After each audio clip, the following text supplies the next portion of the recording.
Welcome to the Enlightened Misfits podcast, the space for entrepreneurs on a quest for unwavering certainty and purpose. I'm your host, Lauren, and each episode is a compass guiding you through authentic conversations, unraveling the mysteries of your human design chart, and offering tools from the remarkable guest. Join me as we embark on a journey to manifest greatness and create a life aligned with our deepest purpose. This is the space where misfits find their enlightenment. Welcome to the Enlightened Misfits podcast. Welcome back to the Enlightened Misfits podcast. I am your host, Lauren, and in today's episode, I have Jillian. She is a newly certified personal trainer. So congratulations to her. That's such an amazing accomplishment, and a health coach. Welcome, Jillian. We are so happy to have you here today. Thank you, Lauren. I'm so excited to be here today. I appreciate the congratulations.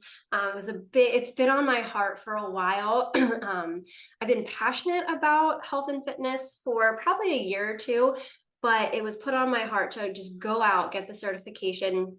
And so I'm really, really excited to have that to just better help my clients. So thank you. Yes, I know. That's such an amazing accomplishment. Not many, people can say they've done it. I've heard stories, and you can tell us yours, but I've heard that it's not an easy certification.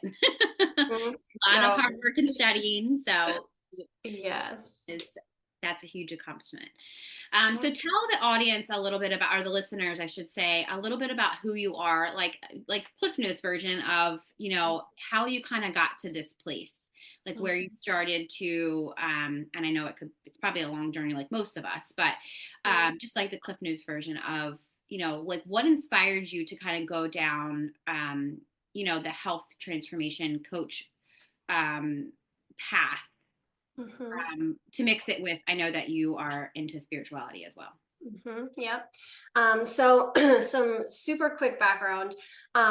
During COVID, as a lot of us remember that fun time, during COVID, I really focused on my health. I had all the time in the world. So I really honed in. I got super healthy. I did like a Whole30. I was working out at home. I was getting toned, achieving all the goals, doing all the things. And then holiday time, like that same year, holiday time rolled around, and just like a lot of people do, especially like it's holiday time. Well, it's holiday time right now in the recording, but I kind of let myself go, and I started eating all the things, and I stopped working out because like, what's one day? That doesn't matter. And then one day turned into two, turned into three, and I got off track. And then in the new year, as a lot of people do, I tried to get back into it, doing the same things I had done, but I had regressed so much that it was really hard. Like I was trying to do the same things, but I was like, I was up here, I could do all these things, and now I'm way back down here. I like lost all my progress, and it was demoralizing. So I was like, I need something else to motivate me. So I put out to the universe, like I want something to get me in shape that's going to be fun, give me accountability. And I saw an ad for kickboxing at a local gym. So I took a leap, and I went to the kickboxing gym, even though the timing was awful. It was right before I was going back to work. Just, something new, like it was going to be a lot more money. It was going to take a lot more time, but I did it anyway. So that's really when this all started. Like my love for health and fitness started by finding kickboxing. So I've been kickboxing at this point for 2.5 years, and I actually started coaching kickboxing recently. And I worked with different trainers, and it kind of like it reignited my love for health and fitness in a different way. I think because I found something I enjoyed. I also reconnected kind of simultaneously with a life coach that I had worked with, a spiritual life coach and mentor that I had worked with back, I want to say before COVID. I think it was years ago. I had reconnected with her. So it was kind of like all at the same time. I found my love for health and fitness. I reconnected with her and my spirituality, and kind of, like had a second awakening, more or less. And the more I worked on myself, the more I worked on my health and fitness, my goals changed. I saw what was possible.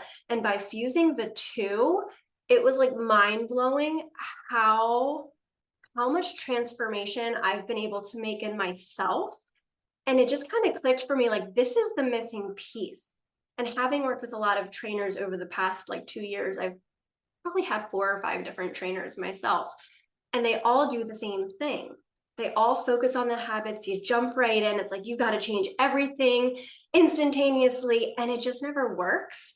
So when I started doing the work on myself internally, the spiritual work, and I've learned about habits, I've done a lot of studying on habits, and it all clicked for me. It's like, this is the process. This is what's missing for so many people in the health space.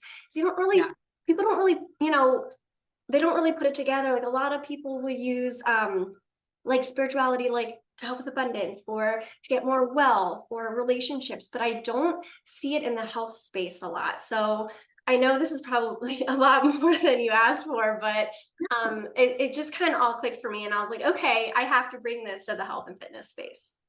Yeah, I love that. And I love that you're actually speaking on that. And I was going to say, the universe, I usually tell the universe what before I literally jump on podcasts, like whatever they need to say, let them say it, let them, because I know for me, like it can be like, you could be like nervous. I know I am. I have a podcast and I get so nervous.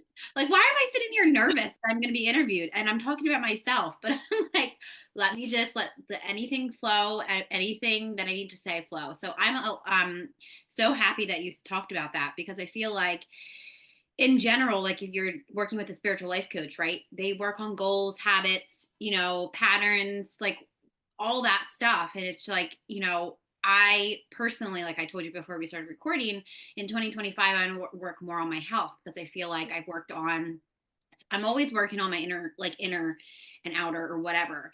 Not outer, obviously, but I need to start working on both at the same time, because I feel like I'm still hitting that body shame. I'm still, my habits are not good, like my eating habits. It's like I won't eat all day, and it's like the one meal I do eat, it's probably not the best.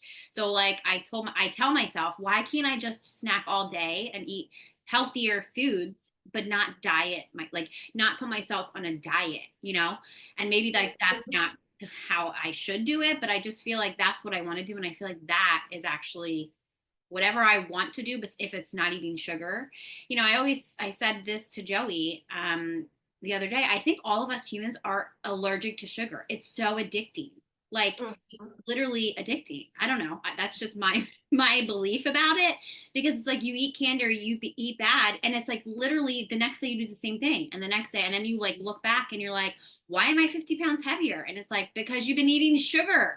I mean, it's really hard to not eat sugar, and I'm not going to limit myself to not eat sugar. But I did this whole, I did no gluten. And, gluten to me hurts my belly. Now I don't have a gluten intolerance, but I don't feel good when I eat gluten. So I don't eat as much. But there's some times when I emotionally eat, and that's what happens. And then I'm like mad at myself. So tell us a little bit about um, what I just described. How do you see that in some of your clients, like emotionally eating or body shaming? Obviously, I'm sure you do, but tell us a little bit about how, like, what is the root cause and the symptoms of, like, maybe let's just use me as an example, like my weight gain or maybe my pain or fatigue. Yeah, so 2 different things there, because there's the one with the eating sugar, and then the other one with body shaming. So when it comes to food and habit, so one of the first things that I do with my clients is we do a little bit of digging into their nutrition habits. Like, where do they come from?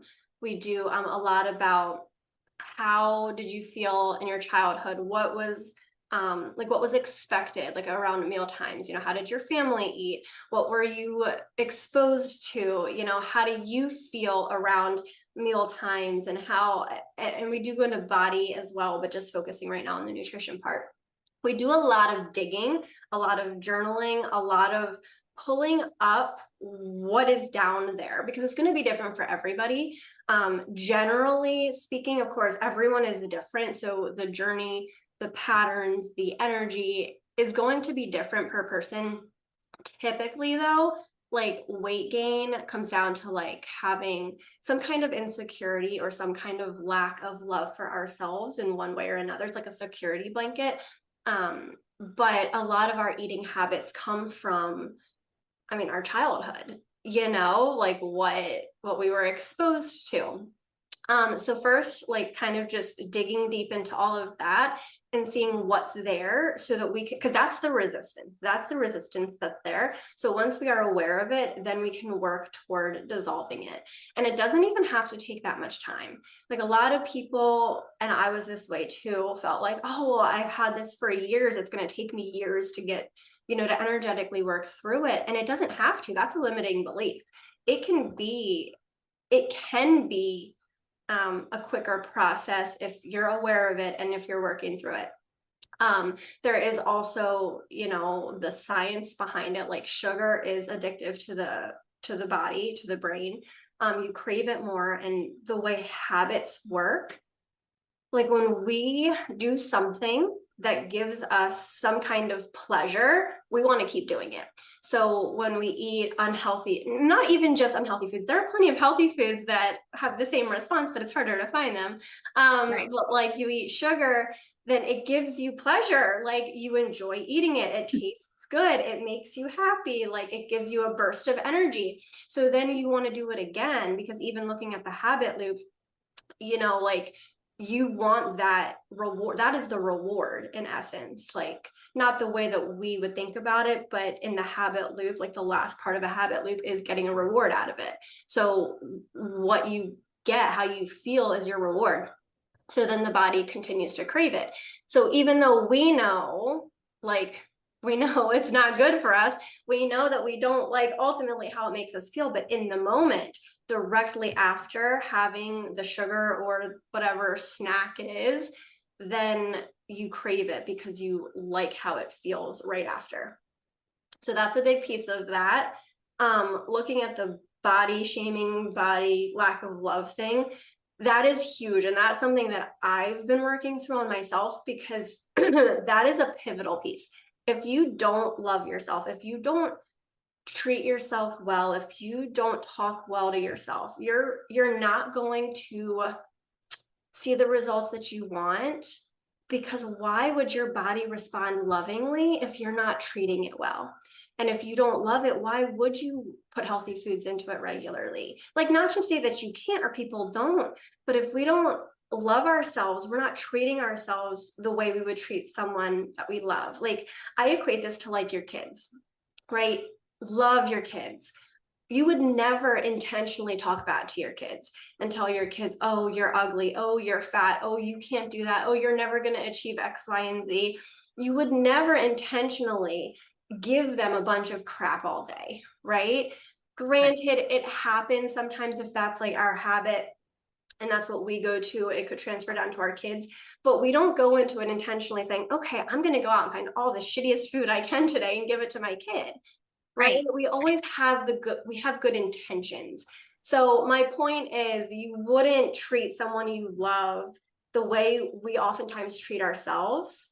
And it comes down to, if we don't love ourselves, like truly love ourselves, then you're not going to get the results long term.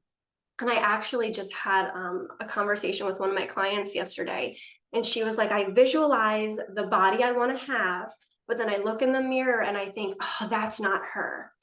And I was telling her, when we can get to the point that we visualize it and then we look in the mirror and say, damn, look at that sexy girl. Like, look at her. She is beautiful. She is amazing. She is special. She is amazing. Like, it doesn't matter what we look like on the outside, right? But when you love yourself, the results will come. I hope that makes sense. Yeah. No, it does. And I thank you for explaining that, because I feel like the majority of the people that listen to the podcast are women. And I'm telling you, if you're like, even if I'm sure at any point somebody can relate to this, if they've dealt with weight problems, if it's weight gain or weight loss, whatever it is, because I've learned early on when I started doing mirror work, is that's actually the key piece that I stopped doing when I started to gain weight. When I was doing a lot of self, like and a lot of people now, like when we're recording, it's January 2nd. So a lot of people do the, goals and, what am I going to do for 2025 or whatever. But me, I was like, I feel like I need to do a lot of self-reflection. What worked this year? What didn't? What am I going to do? And I usually go by like the witchy new year. So mine is more of like April, like when I kind of switch stuff. So I gave myself a goal that from now until like March, April, I need to start focusing more on like what I'm going to change for the rest of 2025. Because I feel like giving yourself, for me anyway, giving Mhm. yourself like 3 months is, and one thing was like, what do I do not what do have I done in the last couple years that have, that I loved my body.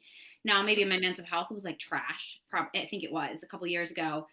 It was, I had like the best looking body, but my mental health was trash. And I think I did a post about this maybe like this earlier this year, because I feel like I've always dealt with body shaming because I've always fluctuated up and down. It's like as soon as cortisol, and that's anybody, any human, gets in my body or I get stressed out or whatever, I'll either stop eating or I'll emotionally eat. And I feel like a lot of women can also relate to that.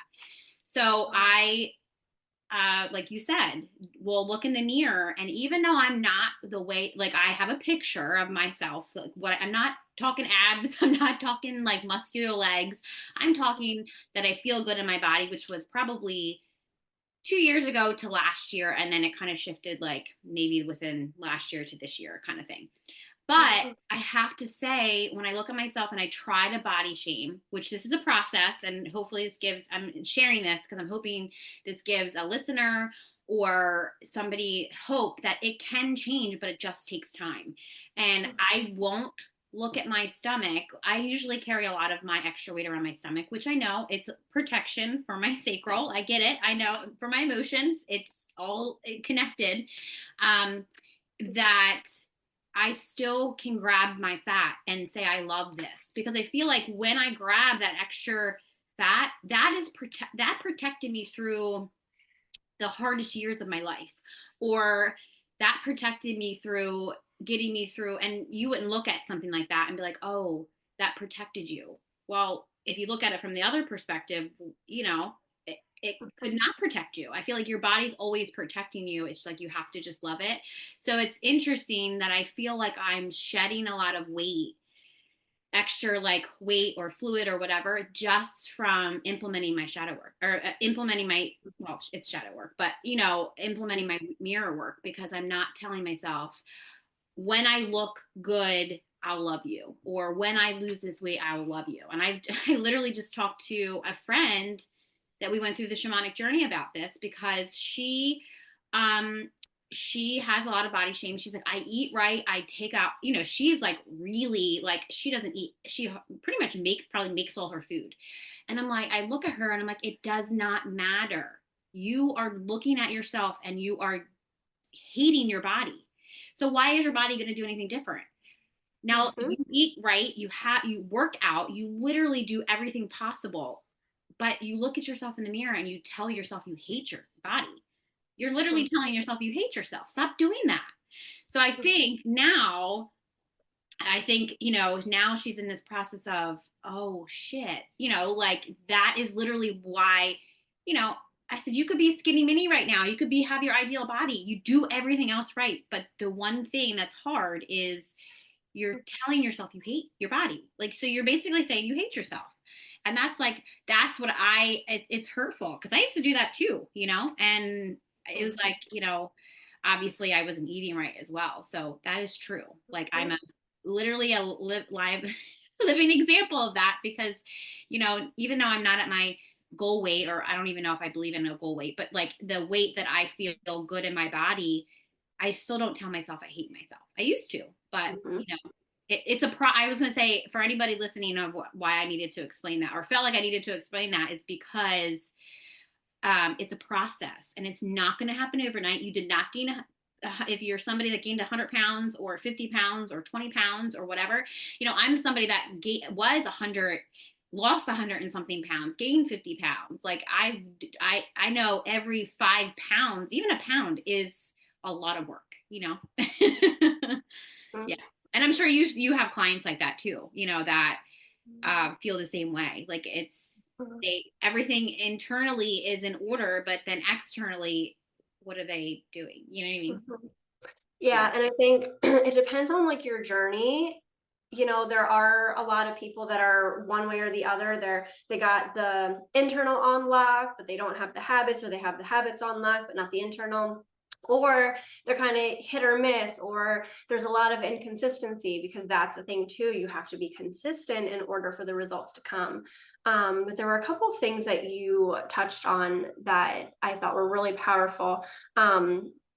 One thing you said about like your friend, you know, if you don't love yourself now, you're not going to love yourself when you achieve your goals. So it's like you could be doing all the things right, like she is, and you could have a dream body. I mean, I know I went, I mean, even now, I mean, I've come a long way in my own self-love journey, but thinking about like a year ago, I mean, I've never been overweight myself personally, but I never loved my body until I started really honing in. But people would look at me and be like, why? Like, why don't you love your body? Like, if I looked like you, I'd be happy. But that's the thing. If you don't love yourself how you are now, you're never going to love yourself when you achieve your goal. You're just going to see the next problem, or you're going to look to the next goal, or you're going to see whatever imperfection, because we all have them. You know, Right. no one's ever going to be 100% perfect. So that's one thing, like definitely self-love comes full circle. Also, something I've learned about habits, because I've done a lot of studying on habits, to fuse with a belief, to change a habit, it's about the frequency, how often you do a thing rather than the length of time. So I know there were studies that came out that like do something for 21 days and it'll become a habit. But what I've learned is that if you do something, let's say you want to become a walker and you go for 5 minute walks during the day, and you do that for like 10 days, well, then you just walked 50 times in 10 days. That's going to exacerbate that becoming who you are. Oh, look, there's my little one. Um, yeah, that's going to help. So like, if you want to love yourself more and you're all throughout the day, you have that on the forefront of your mind. And every time you pass a mirror, you tell yourself you love yourself. All throughout the day, like anytime you find yourself saying something negative and you change it to the positive, I mean, we have thousands upon thousands of thoughts a day. So if even half of those thoughts, let's say you had 3,000 thoughts in a day that were about self-love, you're going to love yourself a lot faster than if you aren't. You know what I mean? Because the frequency, it's more constant. And something else that you had touched on is vibration. We have to be a vibrational match for whatever it is we're calling in. So if you have a health goal, but you're operating on a frequency of someone who has habits that are not healthy or lower frequency, you're not going to be able to sustain results because you're not a vibrational match for it. I think there's a lot that I think it all ties together at the end of the day, but that's why one of the big pieces, and a lot of people who I work with, they come to me and they're like, why are we doing this? Like they come in expecting the first thing we're going to do is we're going to change our nutrition and I'm going to give them a workout plan and we're going to do the hydration and all the things. And we don't. The first month truly saves us loads of time. The first month, and it does depend on the person. Like some people, it doesn't take a full month. I don't do anything cookie cutter, but I do have a general path that I kind of follow to kind of like guide the work we do. So I'll say the first month, knowing it could differ per person, but the first month we only hone in on the internal. We hone in, like I said in the beginning of the call here, we hone in on doing a lot of the uncovering work to see what's there, what's holding us back, what patterns are there. We do a lot of the internal. We start with the self-love. We start with gratitude. We elevate the frequency first. We work on self-love, and then we add in the habits. And I use the science of habits to do that. So even when we get to, okay, now we're going to start working on nutrition, I'm not going to give you, here is everything that you need to do. You need to follow these macros and you need to change this and do this. And if you don't do it, you're going to not be successful.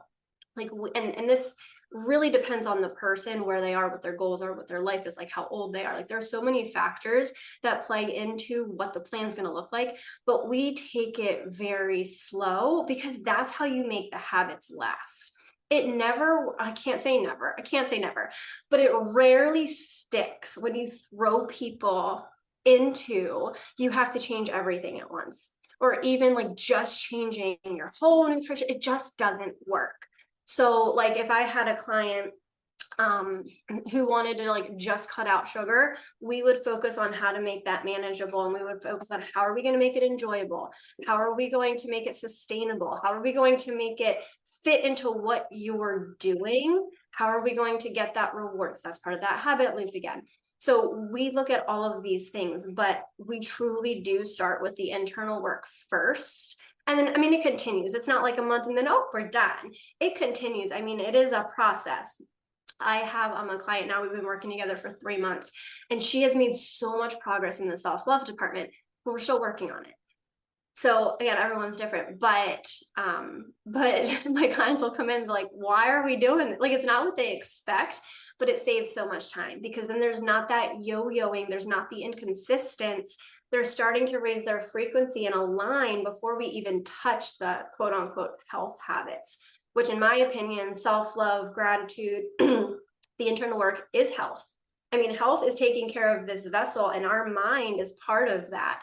So it's a whole body approach. It's like body physically, body spiritually, like all the things, energetically. Like, this is a whole well-rounded machine here. Hey there, I just wanted to take a quick moment to share with all of you spiritual rebels and fempreneurs. If you've been craving a space where you can build wealth, heal trauma, and rise alongside like-minded women, I got something for you to hear about. I'm excited to invite you into the Enlightened Misfits Sisterhood.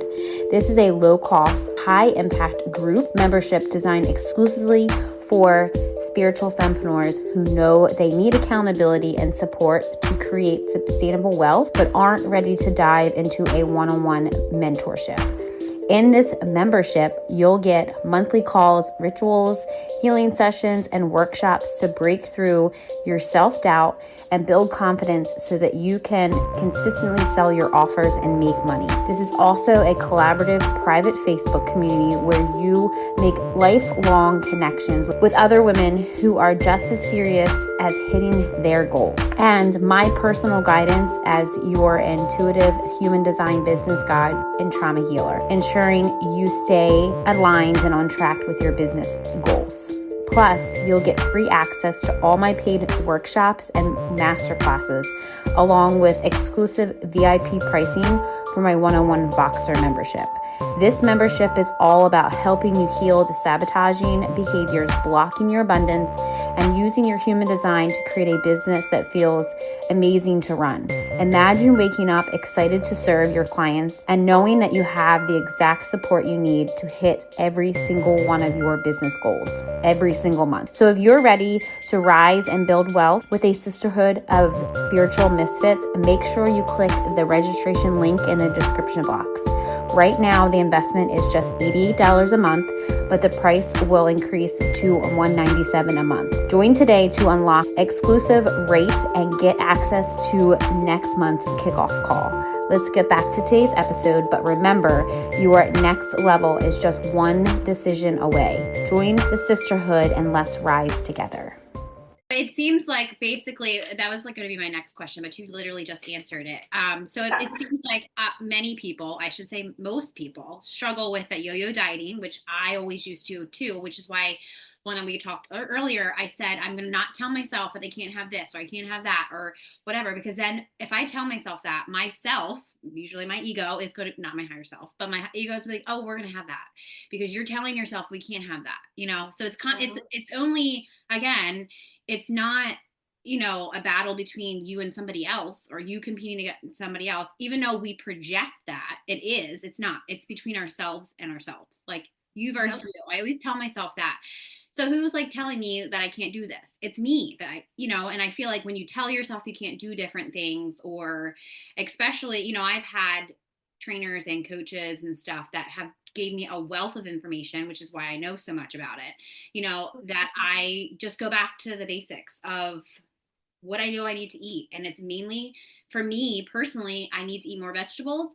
I need to stop eating so much like gluten, pasta, breads, and I feel like my body, and again, you said it's a habit. So if I do it for 10 days, the first 5 days really sucks, when you're like changing something, or maybe the first couple days like really sucks. But I feel like when you keep doing it, and I don't buy bread, then I don't want to eat it because I'm not going to the store to get bread. That's not what I'm doing. I'll just eat what I have. So, when I go to the store, of course, like I get Lily stuff. Like she likes bread, and occasionally, sometimes she doesn't. But it's like I would rather eat a burger with no bun. Now Joey's a little bit different. He loves bread, so that's where I'm like, well, I'm not buying it. So you can go get rolls. Like I'm not. I'm gonna like try to stick gluten-free as possible. And I feel like now there's so many options to healthier things that you can get. Yeah, they're more expensive, but I feel like that will help. It helps me. So if you're listening to this and you need help with stop eating bread, maybe don't buy it. Or I have tried gluten-free bread and it's absolutely disgusting. So I'm like, I'll do without. It's fine. Like I'm not even going down that road. So, but thank you for explaining the external habits. They often, like you said, they often lead to making us feel like we fail, and it's not. It's more of what are your habits, right? So thank you. Definitely. I feel like that's a huge thing that people struggle with. So I feel like hopefully people will, that little tip will help them with that. So before we wrap up, the last question that I have is, when you talk about self-love, which is a lot of it is self-love or self-care, would you say that this is a fundamental to well-being in general? And when you guide your clients through this, how do you kind of guide them through this so they can cultivate this in their daily lives? Yeah, well, first off, yes, it is absolutely foundational for everything. What I'm finding is that people come to me for health, but then it transcends into all areas of life. There are 12 areas of life. And then it's like they start making more money. And then they start, like one of my clients, she recently had, she has had a rift with one of her daughters for a year or better.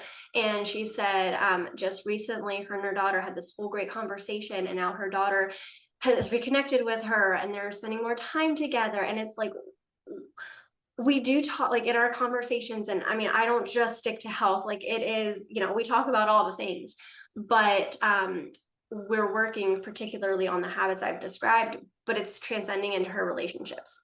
And like some money has come into her experience that she didn't have to do anything for it. It literally just fell into her lap. Like it transcends life. So that's really cool to see.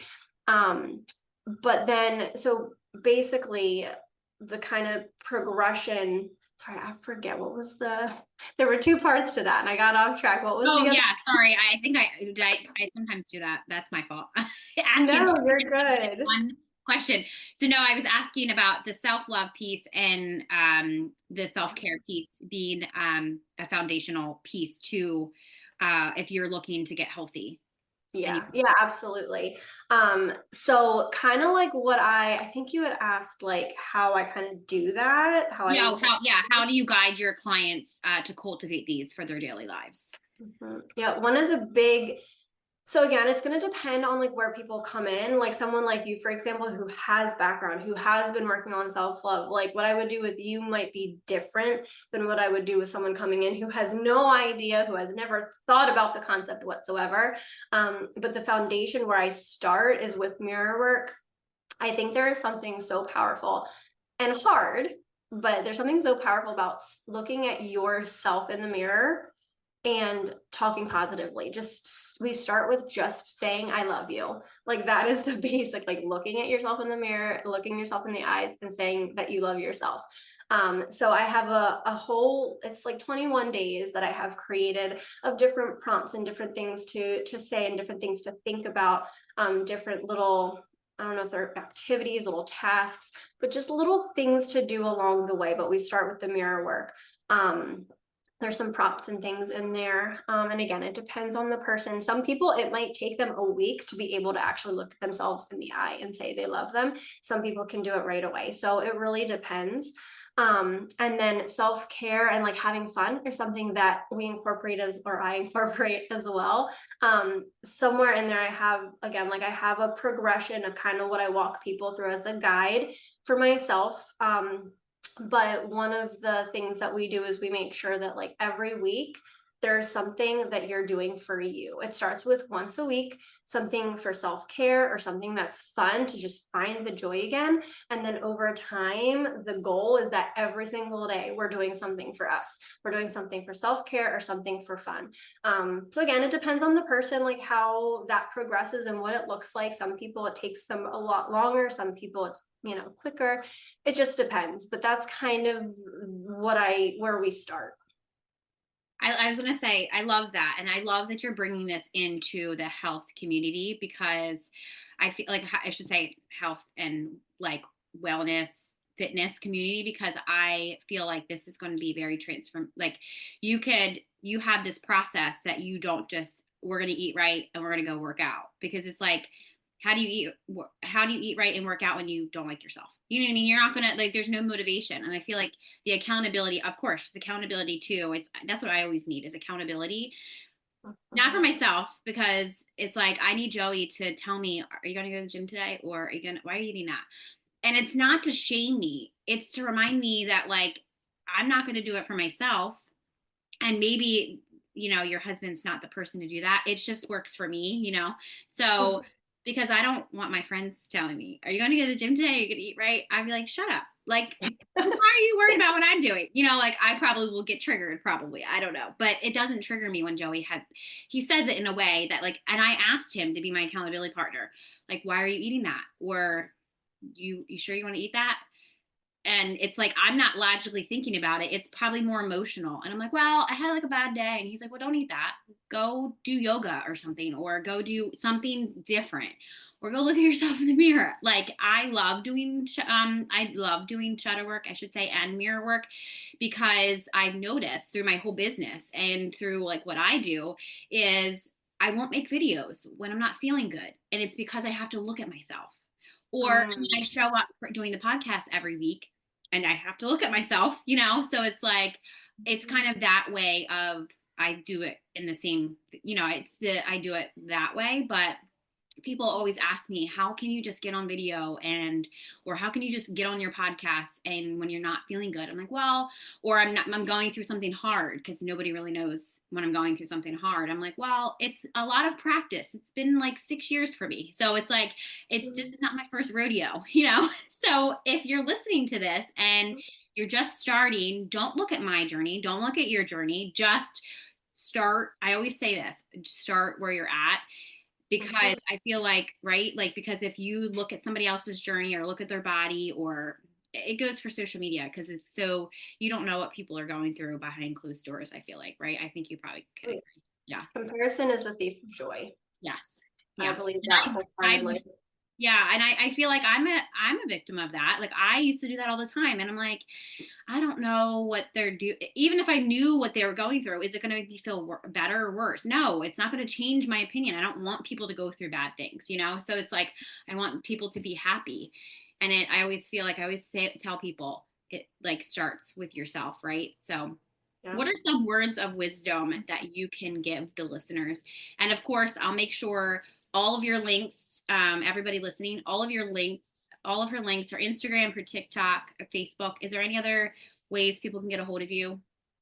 I have an email that I can give you, and I have a link tree. Okay. Well, I'll make sure that's in the description box, and you can just send that to me when we get off. Yeah. Okay. Yeah. I would say, no matter where you're at, that's a great point too. Like, this is your journey. This life path that you are on is for you. It is not for anybody else. So at the end of the day, I feel like we decide, what is our story going to be? What do we want to experience? because you're the only one that has to live with you for your whole life. You're the one that's going to experience what it's like to be you. So you are in charge of your journey. So even though it's hard to not care what people think and to just worry about you and to follow your intuition and follow your joy, it's not easy. It's the path least traveled by, but it is the path that will bring you to where you're supposed to be. It will be the most fulfilling path. And there is no right or wrong way. It's whatever feels good to you. But people are going to look at you no matter what you do, whether you're the crazy one who gets up at 5 a.m. and goes to the gym or goes for a walk, or whether you're the lazy one that sleeps until 12 noon. People are going to look at you and they're going to criticize you and they're going to say all the things about you. But at the end of the day, if you're doing what you know is best for you and it feels good to you and it's getting you 1% closer to who you want to be, and you're making 1% gains every day, that's truly what matters. So I say, follow you, follow your heart, follow your joy, follow your intuition, do what feels good, and live for you. Start living for you. I love that. There are some I'm going to actually use that. And there are some very encouraging words. So hopefully hopefully you guys took something from this conversation. And thank you for joining us on today's episode with Jillian on the Enlightened Misfits podcast. If you enjoyed today's episode, don't forget to subscribe, leave a review, or maybe share this with somebody that you feel that would gain value from listening. Make sure you check out her links in the description box and connect with her. Go follow her on Instagram, Facebook, and TikTok. I know I have been following her for a very long time. She always posts very motivational stuff. So if, maybe go check her out if you need some motivation. So stay tuned for more captivating conversations in the future. I hope you have an amazing rest of your week, and I will see you next time.